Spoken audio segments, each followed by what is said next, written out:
I'm Sydney. This is my tiny house. It's a wood construction tiny house, and I'm an interior designer, so I designed it myself and had it built out in Austin by Nook Tiny Homes.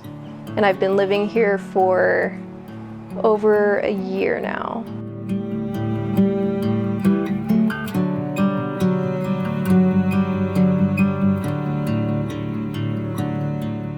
Welcome inside, guys. This is my entryway / laundry room.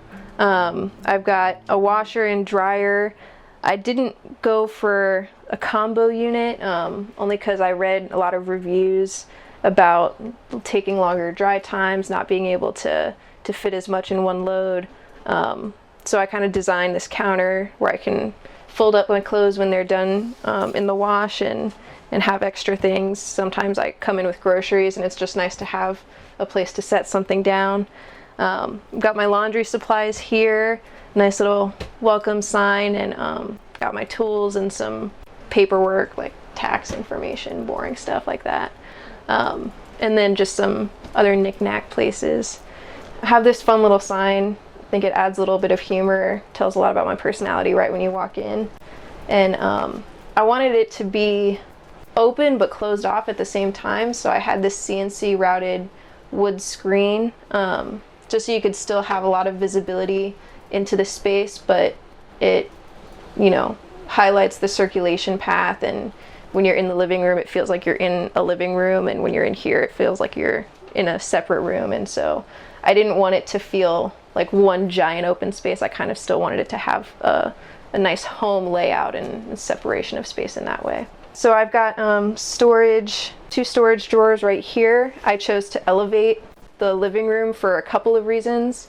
And I will say again, I'm an interior designer. This is the most challenging thing I've ever designed, just to try to make it the most efficient. And knowing that I'm the end user and the client, it was important for me to know everything that I had and that I was taking with me, and that it had a place and that I would have room to grow also.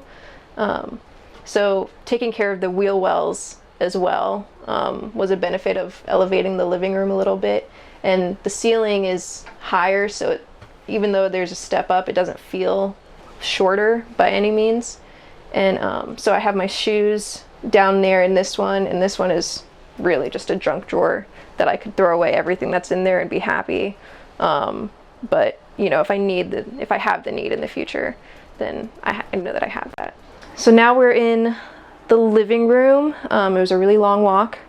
And one of the things about this space, as I mentioned before, it is elevated, so there's storage on both sides actually from the kitchen too.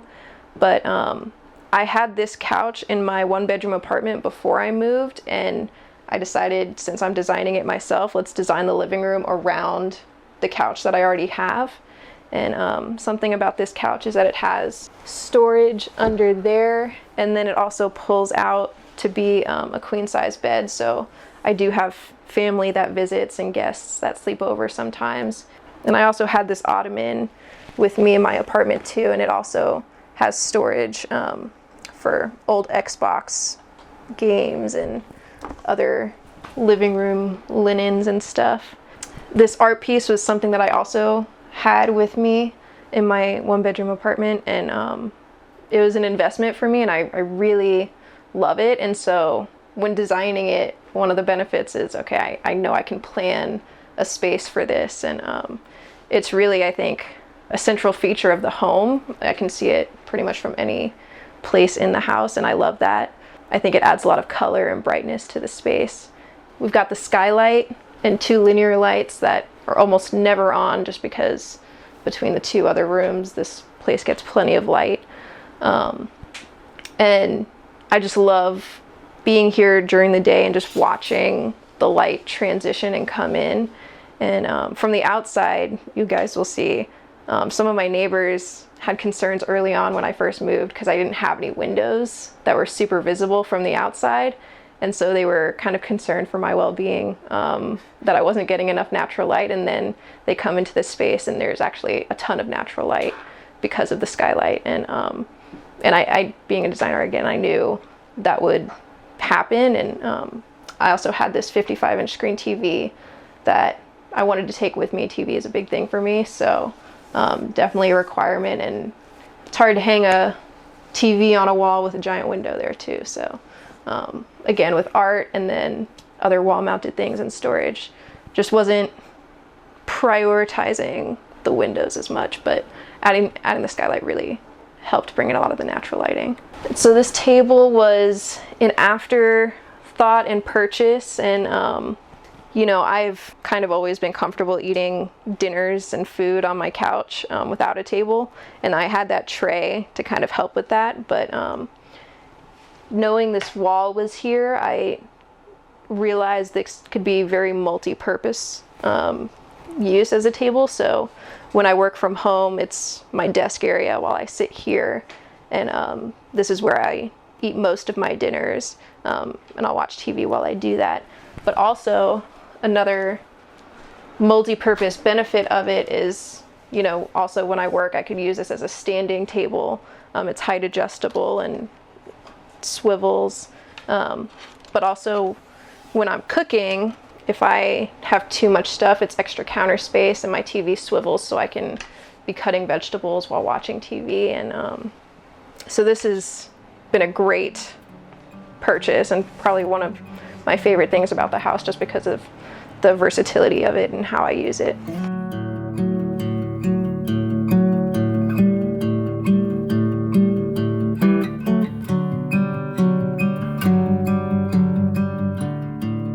Well, I'd been saving a little bit of money and was looking at buying a house or a condo, kind of looking for that next step and next investment. And I was living in a 1-bedroom apartment at the time and not really using every square inch of that apartment. And so I was kind of looking around thinking, I'm paying all this rent per square footage, but not using all of the square footage. And do I really need this much space? Most of the furniture I have was mostly to like fit the space out and make it not feel so empty. And you know, I've always been kind of not a minimalist, but I've never been emotionally attached to many things. So the downsizing part was pretty easy for me as far as, you know, what do I actually need? And I used a 6-month tactic of, if I haven't touched it in 6 months, do I really need it?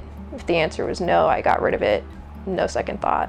So going down the housing route, this was in 2019, so pre-COVID, and wasn't worried about anything, the housing market the way it is now, but you know, kind of looking at resale value and probably going to need to buy a 3-bedroom house in a good school district. I didn't have kids, still don't have kids, but you know, I didn't think I was at that point yet to be thinking about those things. And if I could barely occupy my 1-bedroom apartment, how am I going to occupy a 3-bedroom house? And what's the efficiency of that? Is money just going to waste with heating and cooling that house? And so I've always known about tiny houses, never really thought that it was something that I would do until I was really thinking about, well, I don't want to keep renting, I want to own something, but I don't want to own something big. And so I was like, well, what's the opposite of big? Tiny.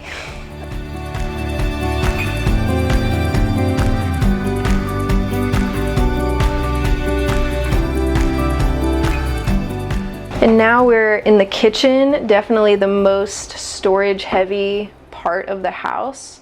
I didn't have, I guess, a whole lot of kitchen stuff, but most of my worldly possessions, when I was downsizing and putting all my stuff in boxes, the kitchen definitely had the most stuff. So I think compared to most people's kitchens, it's minimalized, but definitely the largest amount of stuff that I had in my house. So I wanted these shelves and I wanted to display my plates, just because I thought, you know, I don't want to put them away in cabinets and have it more closed off. I really like the open feel and having the wood. And it's really easy to be just standing at the sink, washing my plates and then just putting them right there. Got a farmhouse sink and this little dryer right here. I could just quickly put some cups down there and let them drip. And I've got all of my cleaning storage underneath. That is pretty much strictly, again, junk. don't need it, but nice that I have a place to, again, to grow into. And I've got a countertop unit dishwasher. I opted for the smaller dishwasher just because I wasn't sure how much storage I would really have. If I had to do it different, I probably would go for a full-size dishwasher just because I do cook a lot and I hate doing the dishes.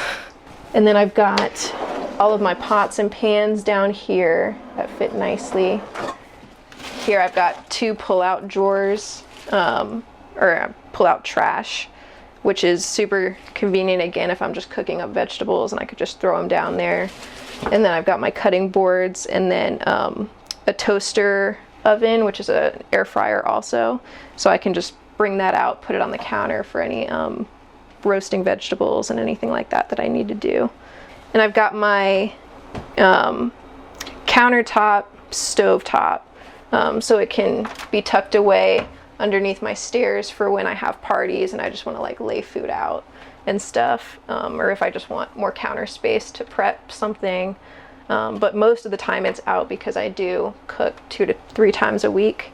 Probably the most efficient kitchen I've ever been in the sense that I can pretty much stand right here and get everything I need and do everything I need. So I've got some cups and bowls in this cabinet. Got all of my cooking utensils right here, salt and pepper, oil, pasta. In here I've got my drainer, Tupperware, measuring cups, silverware, and then I could just turn around, get my spices, put them in the thing, you know, open the fridge, get some butter without really moving at all. So that's something I don't think I really planned for, but as I was moving in and putting things up, I was like, man, this is the best situation. I've got the pantry right here. I've got a pull-out drawer for a lot of my stuff, a lot of extra paper towels and stock stuff on the very bottom. Like I said, I love my fridge. I will say before I went tiny, I was heavily relying on my freezer, and so that was kind of a life cycle or lifestyle change. Was having to really think about the things that I wanted to keep in my freezer, and a lot less big items, but I think it's made me healthier in the way that I cook and operate, so it's kind of, you know, forced me to change my habits a little bit.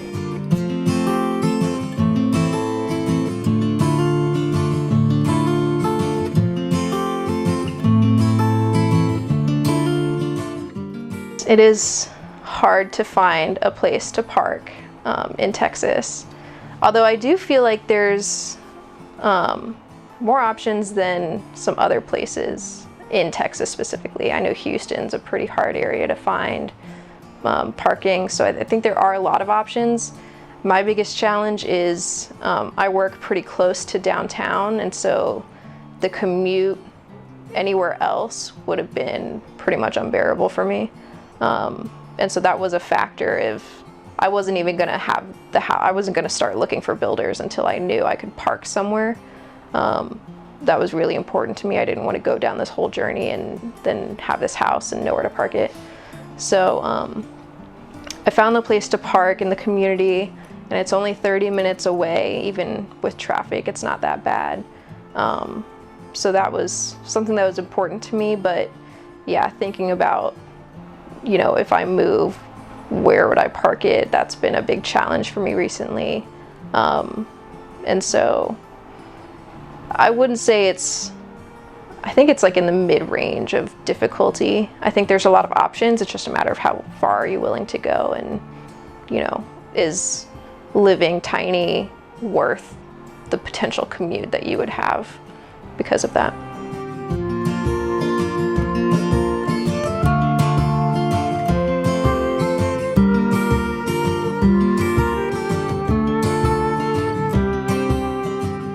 So now we're in the bathroom, and I'll start here. We've got the water heater underneath here, and we've got a full height cabinet pretty much of other storage store my extra toilet paper there. We've got some other nooks here for family photos and miscellaneous things. And then right here we've got pretty much my washing station, my toothbrush and vanity mirror. And then down below here I've got, again, just some trash and toilet paper. So these were repurposed from my mom's craft room, and I spray painted them copper to kind of match with the backsplash in the kitchen. And so minimizing my towels, I had so many towels before, and realizing I just need a guest towel and then one towel for me that I just keep using. So utilizing the vertical space as much as possible to minimalize space in cabinets that I could be used for other non-aesthetic things. And then we've got the shower here. For the finishes, again, I kind of wanted a natural feel. Not gonna say spa-like, but you know, wanting to feel a sense of calmness, you know, in the morning or at night when I shower after a long day of work. And so we've got the unit there. It has multiple settings, able to stick my razor and my loofah right there. And then on the opposite side is where I have my shampoo and soap dispensers. So I kind of designed it. I didn't want to, you know, I saw a lot of tiny homes that had this really small shower, and I knew that I had the space for it. And actually, so the frame of the trailer ends right here, and so this toilet area is actually over the hitch. So having this little bump out provided me a little bit extra room to have a full-size shower and not feel like I was, you know, having to stand isolated in one spot. So the stairs has quite a bit of storage in it.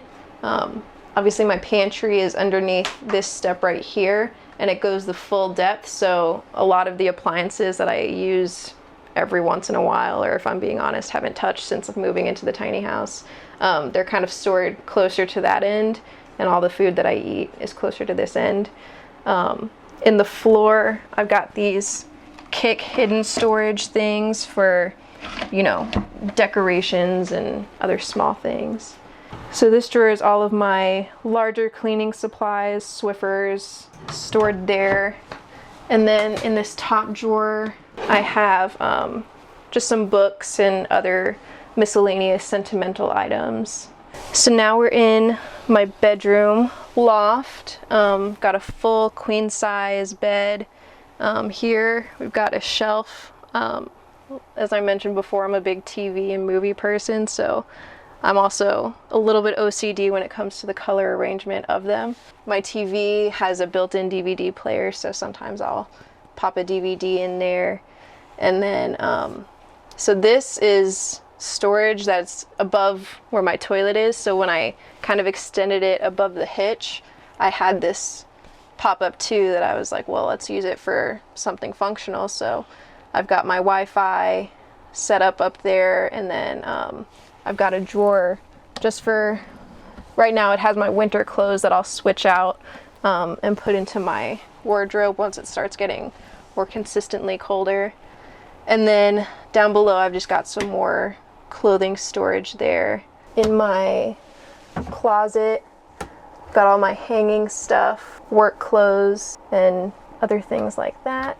And then I've got two drawers down there that are also just clothes and stuff. I wanted the wood screen here to kind of play with at the entry and kind of make it feel like a separate room, but still have it be really visible and open. Above the kitchen, I chose to have a double height area halfway in the kitchen. For my air unit, I originally was planning on having 2 air units because I just wasn't sure how much I would need, and that pretty much takes care of the whole house. And at the recommendation of my builder, I had it originally on the back wall, but put it on that side wall, and at night when I'm too hot, it's like right there and it blows right on me, so it's really nice. I chose the bed loft for the big picture window because knowing this was the most condensed and small space in the house, I didn't want it to feel super small and condensed. So when I'm laying in bed, I could just turn around and see the outside world, and it doesn't make me feel super claustrophobic. And same thing with the skylight, making it feel super nice and open. And there have been a few times when I've woken up and seen a bird right there, and I've actually really enjoyed that.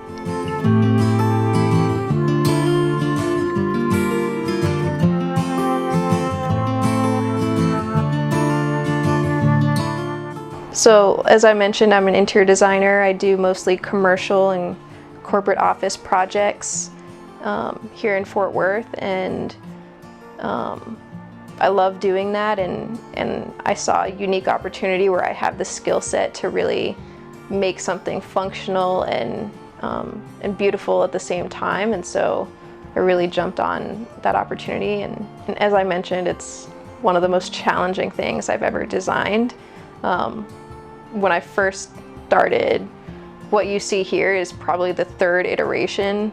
I had 2 previous designs that, now that I look at it, are the worst designs ever, and I'm so glad I changed my mind and didn't go with that. And then yeah, you can find me on Instagram, Sydne Gold 7. Sydne is spelled without a Y at the end, so SYDNE. And yeah, I post sometimes about the tiny house and sometimes about my personal life. Well, thank you guys for coming. I really appreciate the opportunity to get to show you all my house and the thought that I put into it and all the hard work that the builders did to get it done for me, and just, I don't know, for my grandkids to see my tiny house adventure.